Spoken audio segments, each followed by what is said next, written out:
here's another transition that seems to be straight out of the 80s. The sideways stretch. Actually, I'm gonna call it the edge stretch. I gotta put my phone away or it's gonna get wet. I've barely used this transition. It's just whatever. This is like going to a tattoo parlor and saying, "Give me a tattoo." You don't care what it is, you just want a tattoo. And then they slap something on, and it's not terrible, but it's not good either. That's the edge stretch transition. I don't like it, I don't hate it, but I found 2 instances where I did use it. One of them was fine, as it pulled the viewer's eye a little bit higher to look at Linus's face, and in the other instance, it was not ideal. There's no reason to stretch from the edge in this case. Linus is in the center of the frame, so I should have put the center of the stretch there. Notice, though, that I only used it on the tail of these clips, keeping the next clip in the same location. Had I used the transition between those 2 clips, it would have been worse. I did find another moment where it might have been fun to use, though. Here it is without the transition. What is going on here? My world is upside down.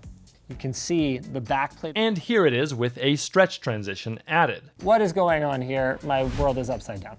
Actually, I think that looks pretty dumb. Remember, if you're not sure about a transition, don't do it. Maxon Universe's stretch transition actually works pretty well for what it is, and Film Impact's stretch works in a different way. It only stretches to and from the same point, which you can change, instead of stretching from the 2 opposing edges of the frame. Don't confuse either of those with the Film Impact stretch wipe, which is its own weird thing, which I've also barely used, and I'm not going to mention it again because I don't want to. There are some tutorials you can follow to make an edge stretch transition yourself, but don't bother, it's not worth it. I tried, it sucked. Center stretch, or squish. Now, it's just me who calls this the center stretch and the other one the sideways stretch, edge stretch, because everyone else just calls them both a stretch, which is quite ambiguous, so I needed to disambiguate that shit.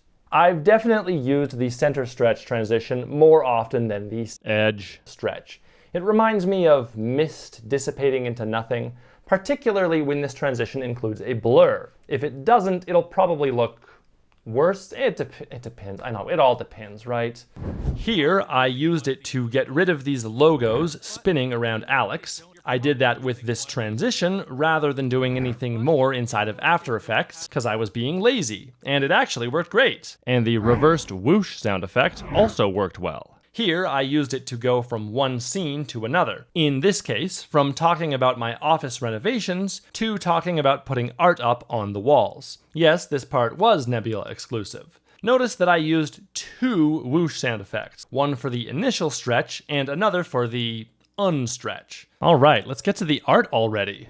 I've got some old... This is kind of a more intense transition when used full screen. And you can't really make it go as fast as a push because there are 2 parts to it, the stretch and the unstretch, unless you apply it only to the head or tail of a clip, which is perfectly acceptable and often preferable. That's what Captain Disillusion does here and here. And I did an unusually fast one here rather than just cutting back to the host. Whatever. This is like a below average transition. Aside from the rare excellent use case like this, I have not found much use for it. But maybe you will. You can make this manually by going to Eclipse Motion Effect and clicking off Uniform Scale. Then you can animate just horizontal or vertical stretchiness. But it's probably easier to just use the transform effect so you don't mess up any animation you've already done with the scale parameter.